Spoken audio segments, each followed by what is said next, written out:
बिस्मिल्लाहिर्रहमानिर्रहीम। अस्सलाम वालेकुम नाज़रीन, मैं हूं सैयद अनवारुल हसन और आप देख रहे हैं प्रोग्राम दस्तक बराह रास्त पीटीवी न्यूज़ इस्लामाबाद स्टूडियो से। नाज़रीन, चेयरमैन पाकिस्तान तहरीक इंसाफ और साबिक वज़ीर-ए-आज़म इमरान खान साहब ने कल जलसे में अपने साजिशी बयानिए को एक नया रुख दिया और उन्होंने कहा कि सिराजुद्दौला के सिपह सलार मीर जाफ़र ने उनके खिलाफ बगावत की और गद्दारी की और उनकी हुकूमत ख़त्म हुई। फिर टीपू सुल्तान के खिलाफ मीर सादिक ने उनकी हुकूमत ख़त्म करने में कलीदी किरदार अदा किया और फिर साथ में उसको नथी किया और जो उनकी अपनी हुकूमत गई, उन्होंने कहा मीर जाफ़र और मीर सादिक ने अमरीकियों के साथ मिलकर उनकी हुकूमत को ख़त्म किया और जो साबका इस्लामी तारीख़ की मिसालें दी, जो इंडियन हिस्ट्री की मिसालें दी, उसमें अंग्रेज़ों के साथ वो मिले हुए थे मीर जाफ़र मीर सादिक।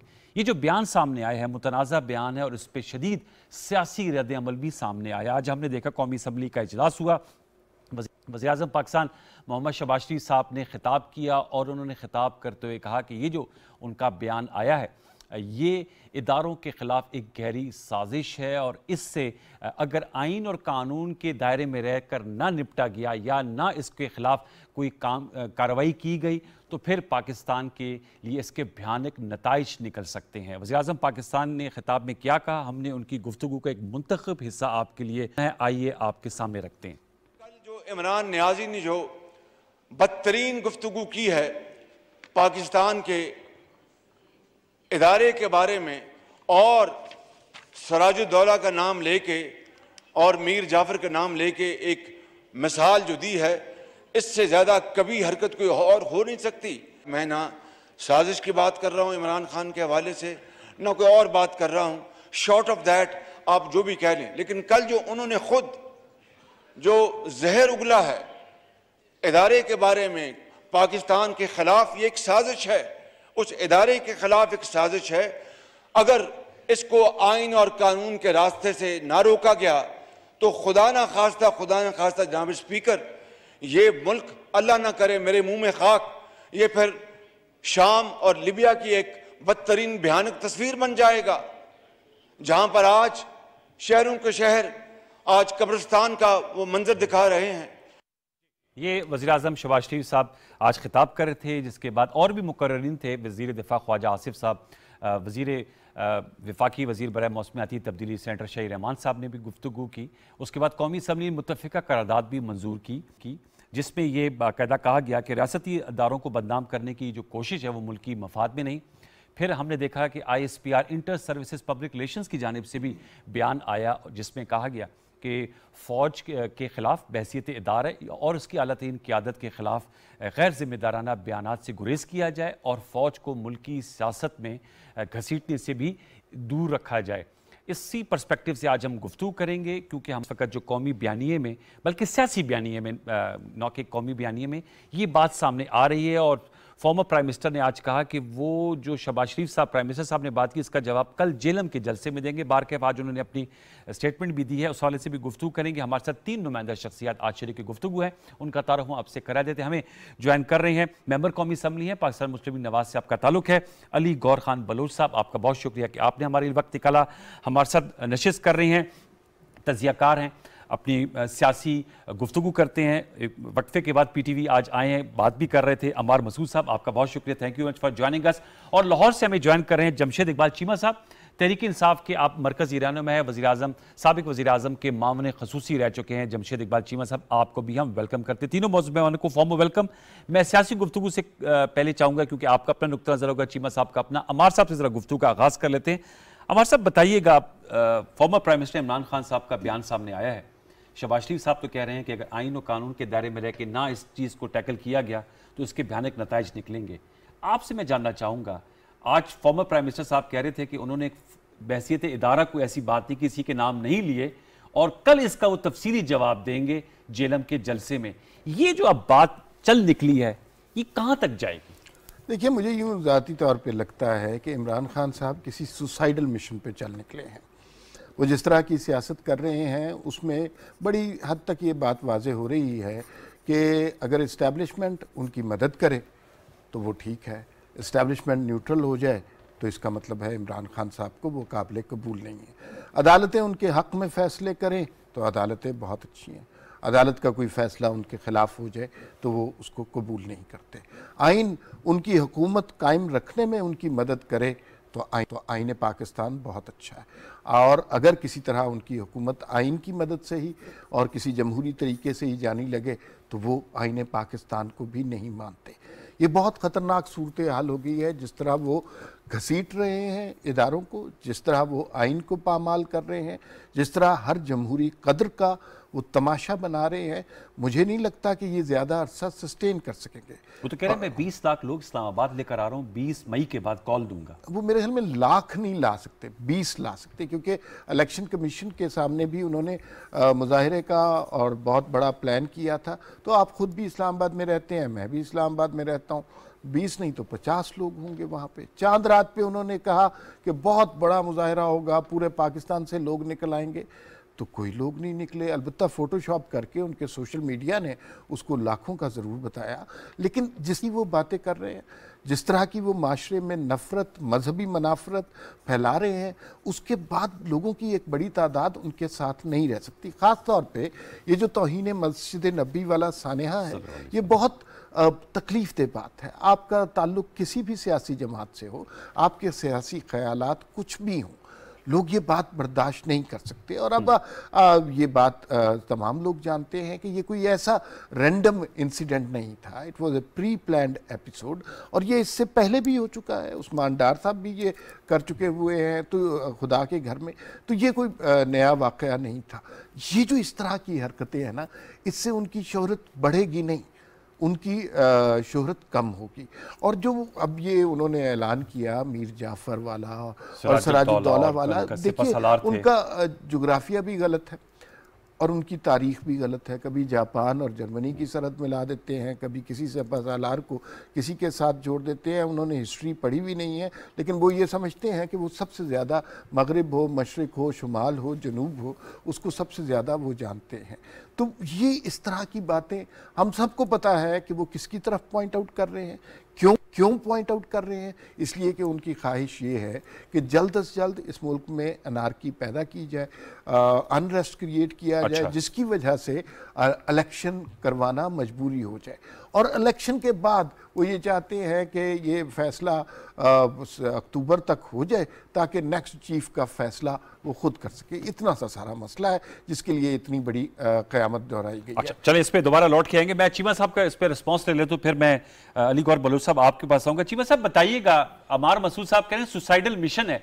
मैं आपसे जानना चाहूंगा कि जब चेयरमैन पीटीआई जब ये बात कर रहे थे तो कोई शवाहिद है उनके पास, जब वो एग्जाम्पल दे रहे हैं सिराजुद्दौला और मीर जाफर की, उसको कोरिलेट कर रहे हैं पाकिस्तान में जो रिसेंट पास में वोट ऑफ नो कॉन्फिडेंस के तहत आपकी हुकूमत गई है, उससे उसको जोड़ा जा रहा है। और आपने देखा कि इसका रद्द-ए-अमल भी आ रहा है, चाहे वो ISPR हो, चाहे वो पॉलिटिकल लीडरशिप हो। मैं शहबाज शरीफ साहब का बयान सामने रखा, आसिफ जरदारी साहब का भी आया है, इसके अलावा मौलाना फजल रहमान साहब का भी आया है। तो मैं आपसे जानना चाहूंगा सर, ये बात कहां तक जाएगी और कोई शवाहिद हैं जिसकी वजह से ये एक तकाबुल किया जा रहा है?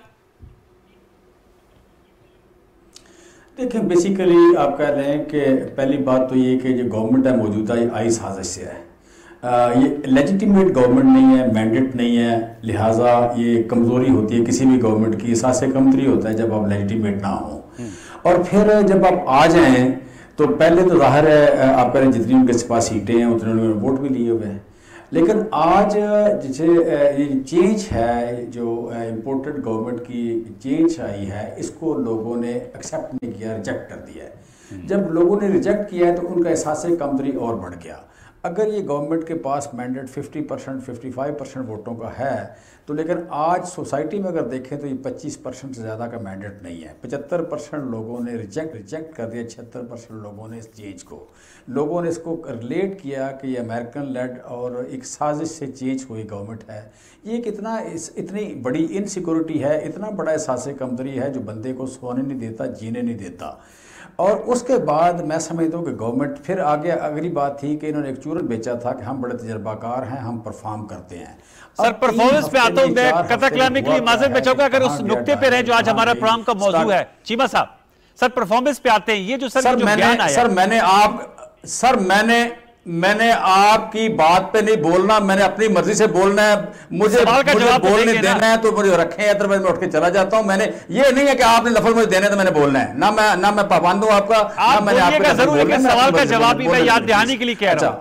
अच्छा वो देता हूं, लेकिन मुझे इस तरह ना करना कि यहाँ 2 बंदे बिठा के ऐसे तो मुझे एक बंदे को आप बोलने भी ना दें। अच्छा, दूसरी बात ये कि आप कह लें कि जो परफॉर्मेंस आई है, इस परफॉर्मेंस के होते हुए सासे कमतरी और बढ़ गया है। अब मुझे सच्ची बात है, मैं अभी एक वीला किया मैं कह रहा था कि मुझे खतरा है कि जिस तरह मस्जिद नबवी के में आबद शेर अली या शेर अली के जो लोग आए हैं, वहाँ पे जो हरकतें की हैं, जो पकड़े गए हैं, जिनको आपकी गवर्नमेंट छुड़ाने की कोशिश कर रही है, इस तरह का मजहबी फसाद फैलाना, इस तरह की साजिश करना, शरारत करना, ये चीज़ बढ़ने का इम्कान और गलत हुआ। मस्जिद नबी में जो हुआ जाता है कि जब गवर्नमेंट लेजिटिमेट भी ना हो, परफॉर्म भी ना कर रही हो, एहसासे कमतरी इतना शदीद हो जाए तो पंजाबी में कहते हैं डरी गांठ टक्कर मार देंदी है। ये डरी गांठ टक्कर मार रही है। ये जो आर्टिकल 6 की धमकी देते हैं, कभी आप कह लें कि अदालत की तौहीन अदालत की धमकी, 150 बंदे पे पर्चे की धमकी, गिरफ्तार करने की धमकी, भाई आपकी औकात क्या है? आपको जानता कौन है कि आप गए हो यहां से बाहर, आपको लोगों ने माना ही नहीं है, इस मुल्क के लोगों ने नहीं माना, इस मुल्क से बाहर जाके लोगों ने नहीं माना आपको, तो आप गिरफ्तार करोगे? भाई पॉलिटिकल मैदान में मुकाबला करो। ये क्या तरीका है कि आप अचानक ही बन गए, मतलब सिपा सालार क्या, फौज क्या, अदारों क्या, उनके तर्जमान आप बन गए। आप वजीर आजम हो, अदारे क्या कमजोर है? इस वजीर आजम से अदारे कमजोर हैं? वो अदारे अपनी बात खुद कर लेंगे। आप कौन होते हो कि आप अचानक तर्जमान बन गए? मरियम बीबी ने क्या किया है? नवाज शरीफ ने क्या किया है? परवेज रशीद ने क्या किया आज तक? आपने अभी रिसेंटली वहां पे आप कह ले अटक में ये मरियम नवाज ने जो बात की, उसका कोई जवाब है आपके पास? परवेज रशीद का कोई जवाब है आपके पास? अय्याज सादिक ने कहा कि उनको माथे पे पसीना तो सिपा सालार के टांगे कांप रही थी, उसका क्या किया आपने? क्या हुआ? क्या आप उसको गलत समझते हैं? बड़ा किसी एक गरीबों के कहने से धमकी, गरीबों की बात करने से मतलब आपके लिए अदारों का मसला, अदारों की इज्जत पे रफा जाता है। मरियम नवाज के करने से नहीं होता, नवाज शरीफ के करने से नहीं होता, ख्वाजा आसफ के करने से नहीं होता, आपके लिए अय्याज सादिक के करने से नहीं होता, परवेज रशीद के करने से नहीं होता, किसी के करने से नहीं होता, इमरान खान के करने से हो जाता है। भाई अच्छा हुआ क्या है ये? अच्छा आप किस तरह की बात कर रहे हैं? आप तो बाकायदा फसाद फैला रहे हैं। आप बाकायदा एक फसाद फैला रहे हैं। यहां बैठ के तजियाकारी के नाम पे आप बाकायदा लाइन दे रहे हैं कि ये काम करें। भाई आप इस मुआशरे में 23 करोड़ लोगों को डिक्टेट नहीं कर सकते। चीमा साहब आपका जवाब आ गया। अपनी राय में अली गौर साहब के पास जाता हूं। फ्रीडम ऑफ एक्सप्रेशन छीन रहे हैं लोगों से। सर ये लाइव शो है सर, आप लाइव शो में गुफ्तगू करें। चीमा साहब दे रहे हैं लोगों को। चीमा साहब बात तो सुनिएगा, आप मेरे ख्याल में आप लाइव शो में गुफ्तगू करें, आपको भरपूर मौका मिले। आपका मौकफ आया, आप जरा अली गौर बलूच साहब का मौकफ ले लेते आपकी इजाजत से। जी अली गौर बलूच साहब वो कह रहे हैं पॉलिटिकल मैदान में पॉलिटिकल मुकाबला किया जाए, और वो जाहिर बात है former prime minister Nawaz Sharif, Maryam Nawaz साहिबा, परवेज रशीद साहब उनकी मिसालें दे रहे हैं। जी बिस्मिल्लाहिर्रहमानिर्रहीम। चीमा साहब की शेर हासिल गुफ्तगू सुनी है बड़ी डिटेल, लेकिन देखें बात यह है कि पहली बात तो यह है कि इस चीज़ के 2-3 पहलू हैं जी। एक तो जो बंदा झूठे नारे लगाए मदीना की रियासत बनाने के और लोगों को 22 करोड़ आवाम को वर्गलाना चाहे, तो फिर ये कानून कुदरत और कानून फितरत है कि वो एक्सपोज भी उस जगह पर जाकर ही होता है जहाँ पर अल्लाह का घर हो। इन लोगों ने जिस तरह से मस्जिद नबवी की बेहरमती करने की, मैं तो कहता हूँ कि नाकाम कोशिश की, और वहाँ पर ये एक्सपोज हुए, और ना सिर्फ पाकिस्तान की 22 करोड़ आवाम ने इनको देखा, बल्कि पूरी उम्मत मुसलमान ने इनके उस पहलू का, उस साजिश का मकरू चेहरा देखा कि जो इन्होंने मुसलमानों के साथ की, जो मुसलमानों की दिल आजारी की, वो आप पे इल्जाम धर रहे हैं अभी कुरान में बैठ के, जो मतलब है कि वो मस्जिद नबवी के समझते हैं कि तमाम मुसलमान, मतलब इसमें तो कोई चाहे किसी पॉलिटिकल पार्टी का हो, चाहे इवन पीटीआई के फॉलोअर्स भी हो, अगर चाहे वो चंद एक मखसूस जत्था है या बाकी, वो सियासत से बालातर है, उसका अदब व एहतराम कोई भी पामाल करेगा तो मैं समझता हूँ कि वो अपना मकरू चेहरा सामने लेकर है। दूसरी गुजारिश ये है कि मैं इनको वजाहत कर दूं, ये जो अभी हवाला दे रहे थे कि आबिद शेरली के आदमी है, अभी कहते हैं वो कुछ लोग थे जिन्होंने कि होटल के अंदर जहाँ शहबाज शरीफ साहब थे वहाँ पर मुस्लिम लीग के कुछ लोग गए और होटल के अंदर उन्होंने कोई शहबाज साहब के वेलकम करने के लिए कुछ एक दो होटल के अंदर वो दूसरा वाकया वो दूसरा वाकया। अच्छा, वो इससे जुड़ा हुआ नहीं है। मस्जिद नबवी से उसका तल्लुक नहीं। होटल के अंदर ऊंचा बोले, चूंकि उधर ये पहले ऑलरेडी इंतशार फैला चुके थे, लिहाजा उन्होंने उधर से भी को 2-3 लोगों को कि भाई आपने इधर होटल में, चूंकि उनके तो पूरे मुल्क में ये लॉ है, आपको पता है कि वहां पर सियासी एक्टिविटी करने की वैसे इजाजत ही नहीं है। तो बहरहाल वो जो भी कानूनी प्रोसीजर है उसको फेस किया जाए, और उन्होंने अच्छा किया, हम उसके कानून का एहतराम करते हैं। अच्छा, और मैं समझते हैं कि वो जो भी उनके अपने जिस मुल्क के भी जो भी कानून है उनका एहतराम हम पर फर्ज है। चलिए, ये तो आपकी बात इस पे आ गई। दूसरी गुजारिश जो बात कर रहे हैं चीमा साहब का मसला ये है, ये मेरे लिए ताई काबिल एहतराम है। अक्सर टॉक शो से ये उठ जाते हैं लड़ाई। नहीं, हमारी कोशिश है कि हमारे साथ रहे, लाइव शो है। आजकल ये पैनिक हुए इनके दिल की धड़कनें मैं समझ सकता हूँ, इनकी परेशानियां मैं समझ सकता हूँ, इनको जिस बात पे पसीने आ रहे हैं, इनको जो घबराहटें हैं। मेरे भाई हैं, मैं बड़ा हौसला देता हूँ, लेकिन फिर घबराए रहते हैं। हर टॉक शो से पहली धमकी है मुझे बात करने दो वरना मैं जा रहा हूँ। भाई आप आए बात करें, वरना कोई टीवी चैनल ना मेरा मोहताज है ना चीमा साहब का मोहताज। आपने घर में अगर आपने किसी को गालियां देने तो घर में बैठ के जितनी मर्जी देते रहे। असल चेहरा इनका ये है कि इनको सबसे पहले तो उस वक्त इमरान अहमद नियाज़ी को कौम से माफी मांगनी चाहिए जब इसने कुलभूषण यादव को एनआरओ दिया। फिर इमरान अहमद नियाज़ी को उस साजिश के ऊपर भी कौम से माफी मांगनी चाहिए जिसके तहत इसने अभिनंदन को बगैर नेगोशिएट किए गिरफ्तार किए हुए एक कौमी मुजरिम को प्रोटोकॉल के साथ इसने छोड़ा और जाकर वाघा बॉर्डर पर इंडिया के हवाले किया। उस साजिश पर भी इसको जो है वो कौम से माफी मांगनी चाहिए। फिर इसको कौम से माफी, फिर इसको उम्मत मुस्लिम और कौम से माफी मांगनी चाहिए। जब महातीर मोहम्मद की ये मिसालें दिया करता था और एक छोटी सी कॉल पता नहीं किधर से आई, अवाम तो जानते हैं 22 करोड़ किधर से आई थी, इमरान अहमद नियाज़ी की टांगे कांपना शुरू हो गई और जो खुद ही इसने कहा था कि ये मीटिंग कॉन्फ्रेंस रखे उधर से भाग गया और टर्की और सब मुल्कों के बुलाने पर भी नहीं गया। फिर ये इल्जाम उस लीडर पर लगाते हैं जिसने अरबों डॉलर की ग्रांट ठुकराई, एक्सक्यूज मी, अरबों डॉलर की ग्रांट ठुकराई, अरबों डॉलर के लालच ठुकराए और अपनी जूती की नोक पर रखा और डंके की चोट के ऊपर आपको पता है कि एटमी धमाके चागी के मकाम के ऊपर करवाए और पाकिस्तानी कौम का सर फखर से बुलंद किया और आज तक वो सर फखर से बुलंद है। आज भी यौम तकबीर पाकिस्तान में मनाया जाता है। मुझे ये बताएं कि इन लोगों को क्या नाम दें जो कुलभूषण की साजिश में भी मुलव्वस है। और आपको पता है इनके साथ एक और भी, मैं एक बात मुख्तर कर रहा हूं, खत्म कर आखिरी बात, जब इनको एक स्पॉन्सर्ड सऊदीया का त्यारा लेने के लिए गया और भाई साहब ने उधर कोई गुफ्तगू फरमाई जो कि किसी लीडर, उन्होंने अपना त्यारा वापस मंगवा लिया और भाई साहब को शर्म ना आई कि वहां से ये कमर्शियल फ्लाइट पर वापस आए। ये शर्म प्रूफ बेशर्म मतलब है, जो मतलब है कि लोगों को इनका काम ही सिर्फ ये है कि सिर्फ इनको इक़्तिदार पर ये मुसल्लत रहे और इस मुल्क को दोनों हाथों से लूटते रहे और ये कहते रहे कि ये जमहूरियत आप एक जमहूरी अमल के जरिए आप इंतजार करें इस साल भी और इंशाल्लाह आने वाले अगले 5-6 साल, अगले 5 साल भी वो तो जरा बताए आवाम उसका और टॉक शो से उठ के ना जाया करें। मेरे बड़े भाई हैं, मैं कुछ नहीं कहता फिर ये माइंड करते हैं।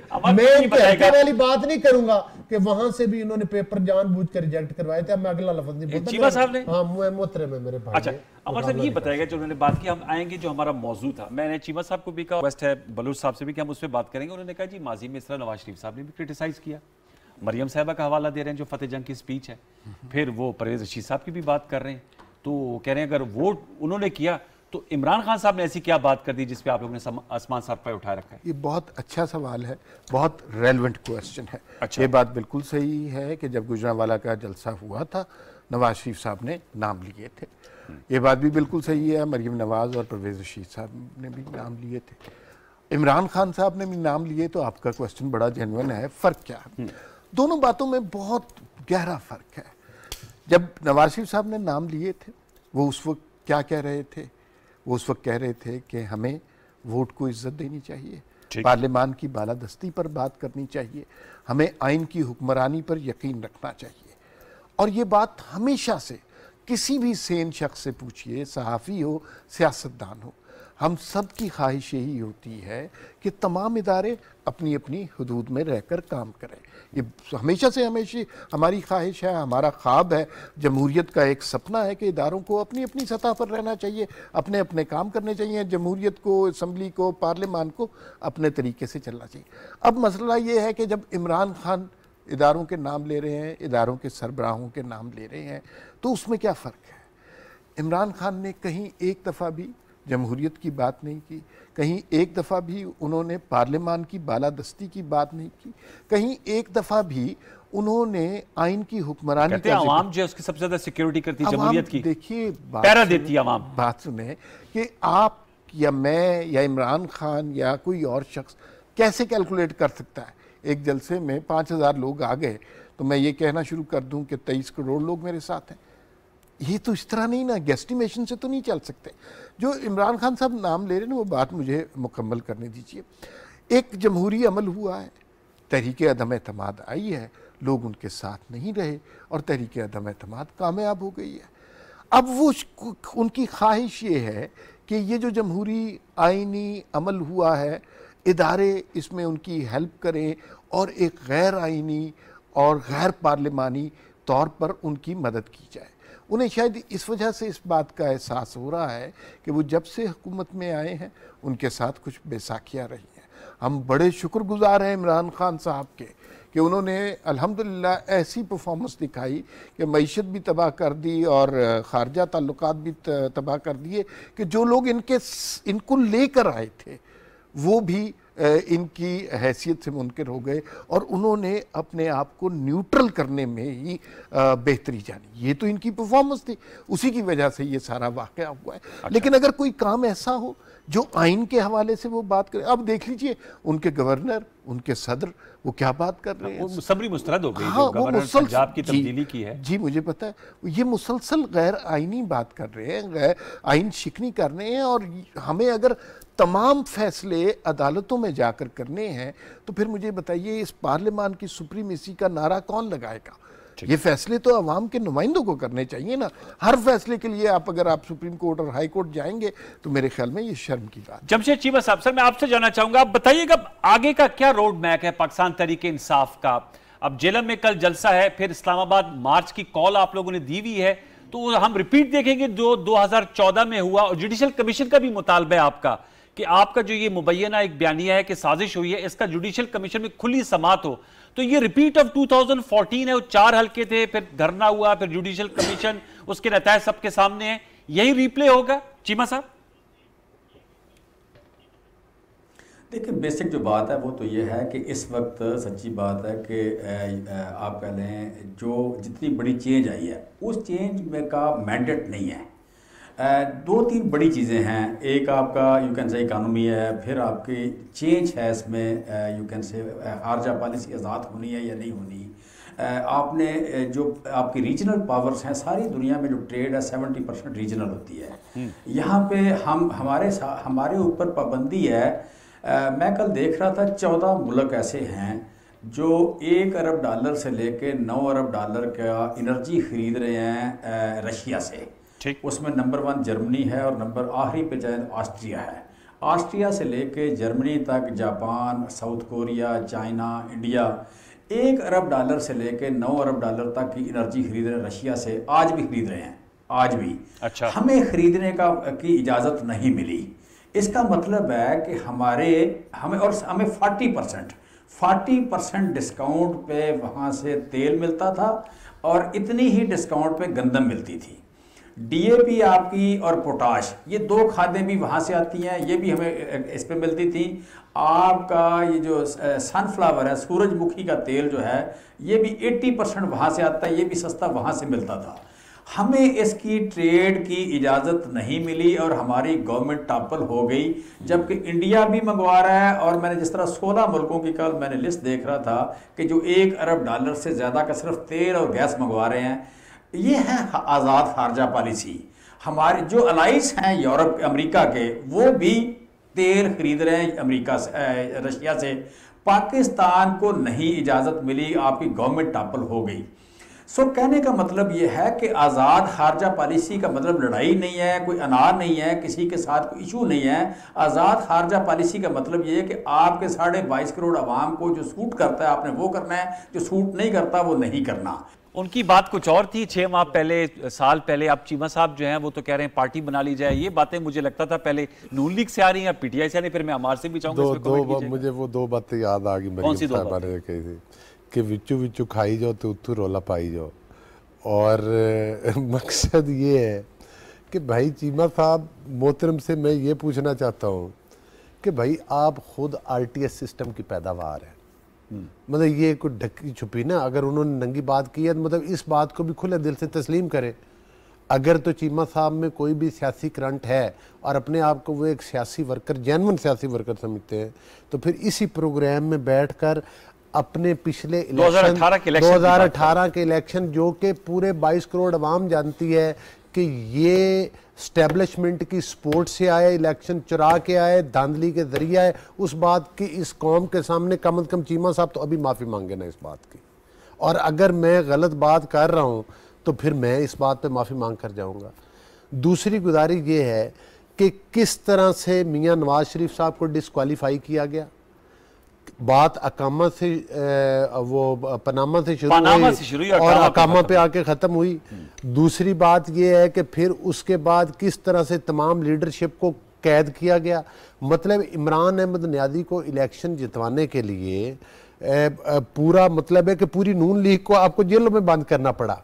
ना सिर्फ जेलों में बंद करना पड़ा, जो नून लीग के टिकट होल्डर थे वो 20% के करीब, 30% के करीब वो थे जो इनको आप ज़बरदस्ती खींच के आपने पीटीआई ज्वाइन करवाई, चूँकि इमरान अहमद नियाज़ी को जितवाना था।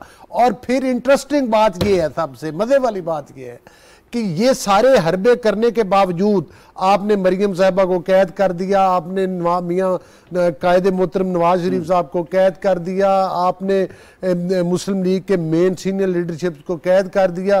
रिजल्ट क्या निकला? फिर भी आपको डब्बे चोरी करने पड़े।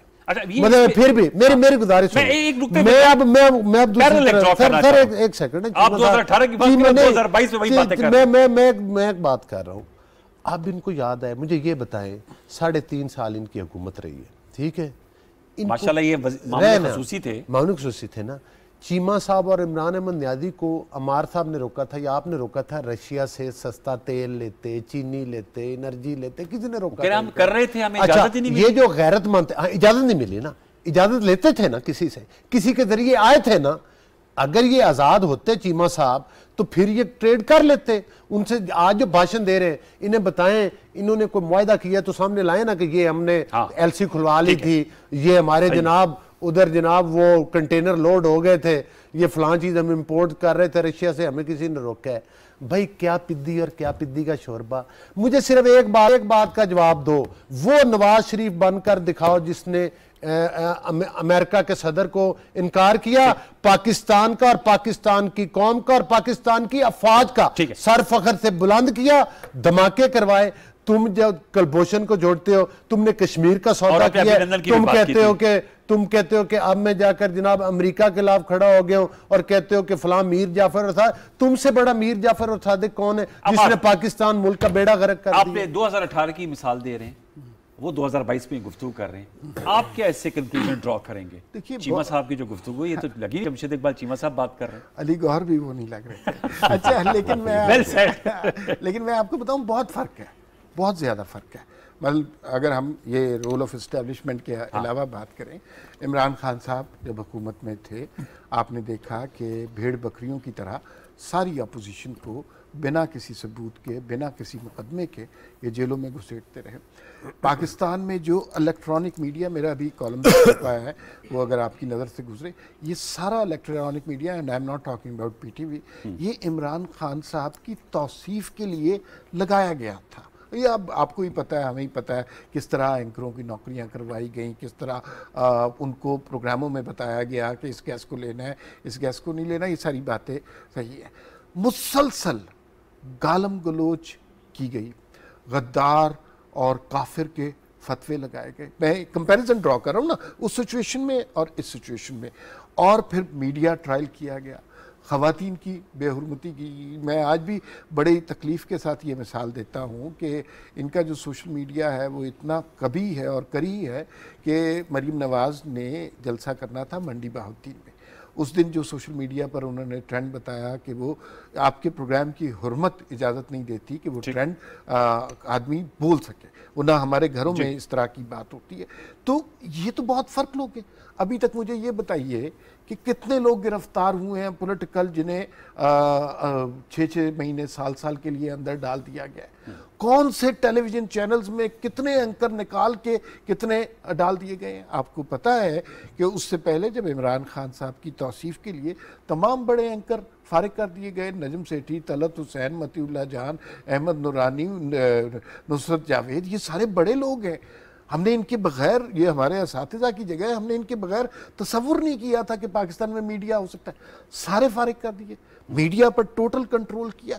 अब देखिए उसके बावजूद आपकी परफॉर्मेंस इतनी खराब होती है। लेकिन आप सॉरी फॉर इंटरजेक्शन, लेकिन खान साहब ने ऐसा बयानिया बनाया है कि चीमा साहब और पीटीआई की कारकर्दगी भी इस वक्त गुफ्तगू नहीं हो रही, सारी गुफ्तगू हो रही है साजिश पे। आप नोट करें, चीमा साहब कह रहे हैं रूस से हमें नहीं खरीदने दिया गया, सस्ती गंदम, सस्ता तेल, सस्ती गैस। अब तो ये बयानिया इन्होंने बना लिया। देखिए बात ये है, ये बयानिया कहाँ पर है? ये बयानिया सोशल मीडिया आप देखें, कोहराम जुलूसों में सियासी बयानिया पीटीआई ये कोहराम मचा हुआ है। लेकिन क्या ये बयानिया आम आदमी तस्लीम करता है? क्या ये बयानिया उसके जहन में पेनिट्रेट कर गया है? क्या उसको याद नहीं है कि यहाँ 60-65 रुपये लीटर पेट्रोल मिलता था और 150 रुपये लीटर कैसे हुआ? क्या उसे याद नहीं है कि यहाँ पर एक ज़माना ऐसा हुआ करता था? आप समझते हैं इसकी शेल्फ लाइफ नहीं है? सोशल मीडिया बहुत तेजी से कोहराम मचाता है, लेकिन ये ज्यादा देर कायम नहीं रह सकता। और ये जो अवामी राब्ता मुहिम इनकी चल रही है, जरूर करें, ये बड़ी जमहूरी बात है, जरूर करें, नहीं तो लोगों के पास जाना चाहिए। लेकिन एक बात आप ये भी नोटिस कीजिए, खान साहब ने अपनी हुकूमत जाने के बाद पहला जलसा पेशावर में किया, लोगों की अच्छी खासी तादाद थी, फिर दूसरा कराची में किया, तादाद कम थी, फिर तीसरा पेशावर में किया, लाहौर में किया, फिर तादाद उससे ज़्यादा भी कम थी। एबटाबाद में जो किया, खान साहब की खुद वीडियो आई हुई है जिसमें उन्होंने कहा छोटा ग्राम। ये 3-4 महीने गुजर जाने दीजिए, लोगों को एहसास होगा कि ये जो बयानिया है ना आलमी साजिश वाला, और ये वो रूस अमेरिका वाली कहानी सिर्फ इसलिए वो मैं इनसे पूछूंगा और मैं आपसे दोबारा राउंड में जाऊंगा तो पूछूंगा कि ये जो कोलिशन गवर्नमेंट है इनके लिए चैलेंज क्या है? बहुत इन्फ्लेशन भी है, बहुत चैलेंज, और फिर इकोनॉमी भी है, बजट भी देना है। अली गौहर बलूच साहब की इत्तेहाद ने। चीमा साहब, सर मैं आपसे जानना चाहूंगा, बताइएगा, जाहिर बात है गुफ्तगू तो हम कर रहे हैं, हम चाहेंगे थोड़े इश्यूज पर भी बात हो। परफॉर्मेंस के हवाले से आप लोगों, अभी मैं देख रहा हूं चेयरमैन पीटीआई ज्यादा गुफ्तगू नहीं करते अपने जलसों में, तकरीर में। कल जेलम भी जाएंगे और उन्होंने कहा वो तो प्राइम मिनिस्टर शहबाज शरीफ साहब की बातों का जवाब देंगे। परफॉर्मेंस, चूंकि आप उनके मामले खसूसी थे ऑन फूड, तो मैं जानना चाहूंगा कुछ आप लोग के 3 साल 8 माह हुकूमत में बड़े बड़े जो आप लोगों ने कारहा नुमायां किया हो, थोड़े से वो जरा बताइए। जो परफॉर्मेंस आपकी रही है, क्या आप इक्तिसादी एक लेगेसी छोड़कर गए हैं अली गौहर बलूच साहब की सियासी इत्तेहादी हुकूमत के लिए? कुछ इस हवाले से भी आप लोग अब गुफ्तगू करेंगे, आवाम को एंगेज करेंगे अपनी अवामी राब्ता मुहिम में? चीमा साहब देखें किसी भी कौम के अमीर होने की जो बुनियाद है वो आपकी यू कैन से एक्सपोर्ट है। अच्छा, एक्सपोर्ट में जो नवाज शरीफ साहब के 5 साल थे 2013 से लेके 2018 में, 5 सालों में 7% एक्सपोर्ट कम हुई। जो उन्होंने 2013 में ली थी एक्सपोर्ट, उससे 5 साल बाद 7% एक्सपोर्ट कम हो गई। और जब आज हमारे पास, हमने 3.5 साल में 40% बढ़ाई है। नंबर 2 ये है कि यहाँ पे जो आपकी फॉरेन रेमिटेंस थी वो 21 अरब डॉलर पे आके ऑलमोस्ट रुकी थी, वो 31 अरब पे चली गई। फिर टैक्स कलेक्शन इनकी अच्छी नहीं हो रही थी, हम उसको 6,100 रुपये पे ले गए। फिर यहाँ पे टेक्सटाइल की एक्सपोर्ट 15 अरब डॉलर पे जाके दोबारा 11 अरब डॉलर पे चली गई, और 11 अरब डॉलर काफ़ी सालों से रुकी हुई थी, अब वो चली गई इस साल 20 अरब डॉलर पे। फिर आपका जीडीपी ग्रोथ जो है, जीडीपी ग्रोथ पिछले साल 5.7% थी, इस साल 6 के लगभग जा रही थी। फिर ये है कि इन्होंने हमें जो फॉरेन एक्सचेंज रिजर्व मिले वो मिले हमें यू कैन से 9.87 अरब रुपए के। 9.87 अरब रुपए के जो रिजर्व्स हैं हमने इनको वापस किए 22 अरब रुपया। 22 अरब पिछले 1.5 महीने में 6 अरब रुपया उसमें से उड़ गया। जिस बेरोजगारी की अगर बात करें, हमें 5.8%, 7 करोड़ लोग यहाँ मुलाजम हैं या कारोबार करते हैं। 7 करोड़ में से 5.8% बेरोजगार थे, आज 4.3% बेरोजगार है। ज़राअत ने इनके दौर में 5 साल में जो तरक्की की औसत 1.3% के हिसाब से, हमारे दौर में 3.5% के हिसाब से। इतने अच्छे आपके इंडिकेटर्स है खान साहब, ये क्यों नहीं बताते लोगों को? बार बार कहते हैं एक मिनट सुन लेना, एक मिनट सुनना प्लीज, अनवर साहब सुन लेना। जी जी जी। जो फिगर है पिछले वो ये है कि पीपल्स पार्टी के दौर में 5 साल में जो औसत नौकरियां उन्होंने दी, 13.5 लाख सालाना नौकरी दी उन्होंने। अच्छा। मुस्लिम लीग नून ने औसत नौकरियां 11 लाख सालाना दी। हमारे 3.5 साल में सालाना जो औसत नौकरियां गई है 18.5 लाख गई हैं।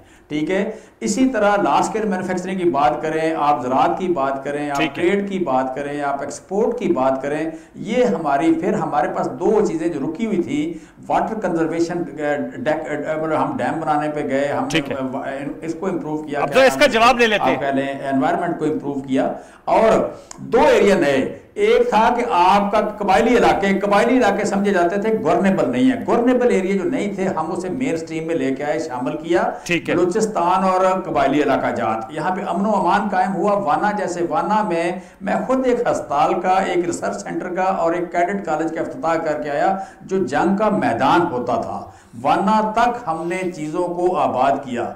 हमारे फिर देखें, चलिए सर, अब आपकी अच्छी खासी तवील फहरिस्त आपने बताई है, बलोच से पूछें कि कौन सा जिला ऐसा है जिसमें यूनिवर्सिटी नहीं बनी, कौन सा ऐसा जिला है।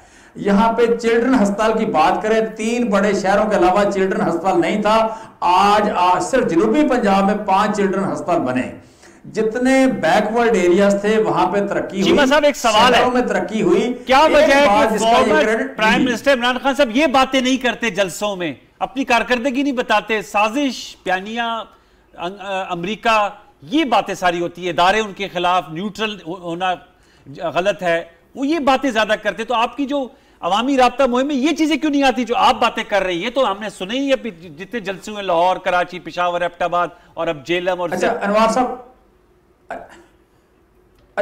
साहब, आप जो लाहौर वाली स्पीच है वो निकालें, सुबह उसकी रिकॉर्डिंग निकालें, उसमें ये सारी चीजें मौजूद हैं। जो मैं बात कर रहा हूं, ये सारी की सारी बातें उसमें मौजूद हैं, जो लाहौर तरजीहात नीचे की तरफ होती होगी, ठीक है, निकाल के देख लें। ओके सर, आपका पॉइंट आ गया। लेकिन अगर बात हो, देखें, अगर बात हो 1 घंटा 10 मिनट की, 1 घंटा 10 मिनट की बात में ये बात जो आप करेंगे 5 मिनट में 4 मिनट में खत्म हो जाते हैं। और दूसरी बात कि आपकी जो यादाश्त है वो यादाश्त लोगों की सिलेक्टिव है। सिलेक्टिव यादाश्त पे जब जाते हैं तो आपको याद नहीं रहता कि उन्होंने क्या बात सारी गुफ्तगू साजिश पे होती है, वो सारी बात ही कर रहे हैं। कराची के जलसे में पार्शल हुई, लाहौर के जलसे में डिटेल से बात हुई, ठीक है। बलोच साहब इसका जवाब दे लेते हैं। 7 बड़ी फसलें उसमें 6 की रिकॉर्ड पैदावार लिया। ओके सर, बलोच साहब की तो उन्होंने बताई है जो economic indicators, exports, GDP growth, रोजगार, एग्रीकल्चर, वो कहते हैं सब बेहतरीन हो गया आपके दौर के मुकाबले में। चीमा साहब माशाल्लाह बहुत पढ़े लिखे और बड़े ज़हीन आदमी हैं,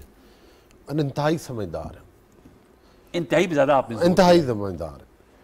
और ज़ाहिर है हम तो इनसे बहुत कुछ सीखने की कोशिश करते हैं, लेकिन हम तो अभी तिफले मकतब हैं।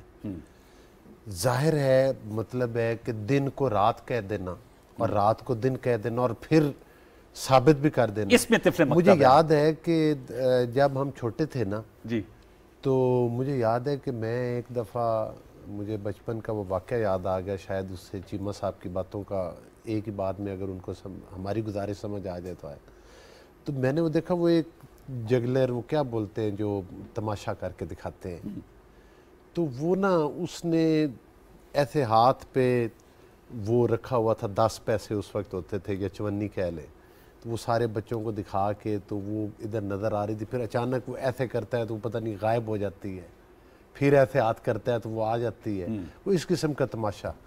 तो आप मुसरत करते हैं जितनी फिगर्स बता रहे हैं। मकसद ये है, कॉमन सेंस की बात है, आपने अगर 10 रोटियां खाई हैं बैठकर, मैं एक मिसाल देता हूँ, और फिर भी आप कहें कि मुझे शदीद भूख लगी है 5 मिनट बाद, तो ऐसा पॉसिबल नहीं है ना। दायर अगर आपने 10 रोटियां खा ली हैं तो फिर तो कम से कम शाम तक आपको भूख तो नहीं लगेगी, बल्कि उसके हाजमे की कोई दवाई खानी पड़ेगी।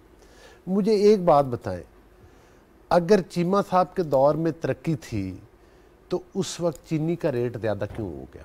40 रुपए वाली चीनी 125 के करीब, महंगाई क्यों ज़्यादा हुई? इन्फ्लेशन क्यों हुई? मुझे ये बताएं, अगर इनके दौर के फिगर्स ये जो सारे चीमा साहब फरमा रहे हैं बकौल इनके जो है वो दुरुस्त है, आटे का रेट इनके दौर में बढ़ा, चीनी का रेट इनके दौर में बढ़ा, जिस लोड शेड, जिस बिजली के कारखाने लगा के नवाज शरीफ ने पाकिस्तान की तारीखियां दूर की थी, वो बिजली के कारखाने बंद किसने किए और लोड शेडिंग का सामना किसके दौर में हुआ? इन्होंने आकर दोबारा लोड शेडिंग की। अद्वियात की कीमतें 600% किसके दौर में बढ़ी? पाकिस्तान की तारीख के सबसे बड़े कर्जे किसके दौर में दिए गए? पाकिस्तान में जो पाकिस्तान की करेंसी थी, पाकिस्तान की 72 साल तारीख में उसको टका टोकरी किसने किया कि जो डॉलर 105 रुपए में हम छोड़कर गए थे और 100 से नीचे भी रहा हमारे दौर में, वो इन्होंने 180 रुपए के करीब मतलब पहुंचा दिया। वो ये सब कुछ किसके दौर में हुआ?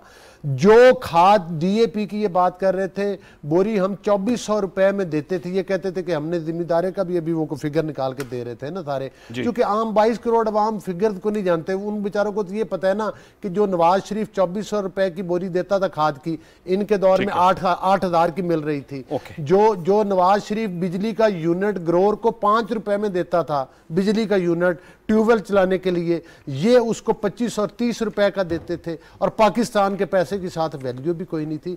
मकसद ये है, आप मुझे बताएं, हमारे टाइम में, मैं एक छोटी सी मिसाल देता हूं अपनी बात को समझते हुए, कि शहबाज शरीफ साहब ने स्कूलों में तकरीबन लाखों की तादाद से टीचर भर्ती किए। ये बेरोजगारी की बात कर रहे हैं, इन्होंने कोई चपड़ासी भी भर्ती किया तो बताएं। आपने पाकिस्तान की तारीख के वो हवा में, मैं तो वो कह रहा हूं कि दिन को रात कह दे, रात को दिन, और मैं ना मानूं तो वो तो फिर कोई बात नहीं है ना, लेकिन पाकिस्तान के 22 करोड़ अवाम ने। मकसद ये गुजारिश करने का कि शोज में आना, सरेआम झूठ बोलना।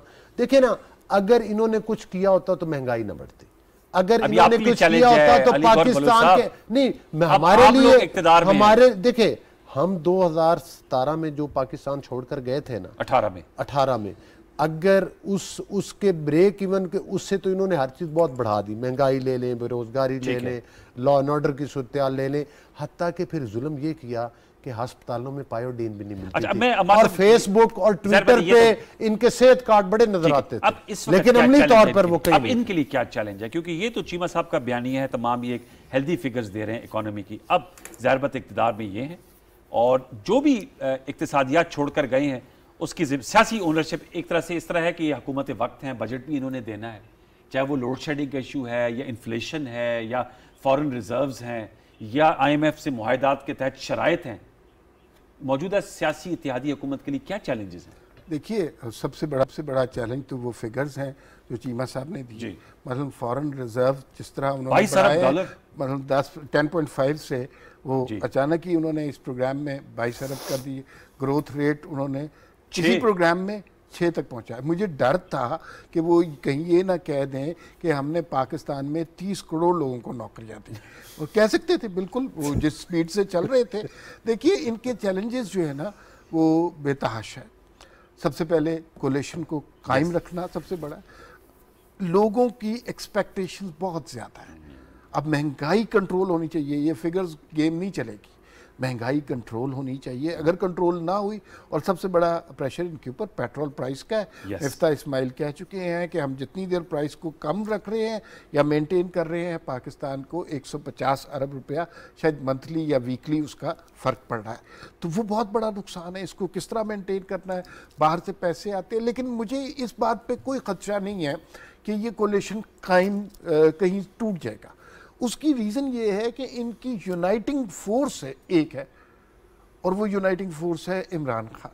और ये सस्टेन करेंगे जो प्रेशर वो स्ट्रीट को गर्म कर रहे हैं? वो कोई ऐसा प्रेशर नहीं है। जो सियासी लोग हैं वो 5-10 हज़ार लोगों के जलसे से इतना परेशान नहीं होते। और लॉन्ग मार्च, इस्लामाबाद धरना, भाई शहरों को जैम करने की बात भी की जा रही है। अच्छा, शहर अब जैम नहीं होते, वो 2014 में हुआ करते थे, अब नहीं होते। और 2014 में जो करवाता था वो इमरान खान नहीं था, इमरान खान की बैसाखियाँ थी। अब मामलात बहुत बदल गए हैं। जिन लोगों ने, देखिए, अगर मैं मुख्तसर सी बात कर सकूँ 1 मिनट में, हमारी तारीख है 75 साल की। 75 साल की तारीख में इमरान खान का दौर 3.25 साल का है। यकीन मानिए, लोग बहुत बुराई करते हैं, इमरान खान के दौर का पाकिस्तान को बहुत फ़ायदा हुआ है। और उसकी रीज़न देखें, इदारे न्यूट्रल हो गए, इनकी कारकर्दगी की वजह से। अदालतों ने नज़रिया ज़रूरत के बजाय नज़रिया जमहूरियत के मुताबिक फ़ैसला करने शुरू कर दिए। इत्तेहादी जमातों को समझ आ गई कि जो शख्स हमसे सीधे मुंह बात नहीं करता उसका साथ नहीं देना। जो पीटीआई के अंदर सिंसियर लोग थे, जस्टिस वजीहुद्दीन, अकबर एस बाबर, जहांगीर तरीन, अलीम खान, इन्हें भी समझ आ गई है कि इमरान खान तो किसी का लिहाज नहीं करता।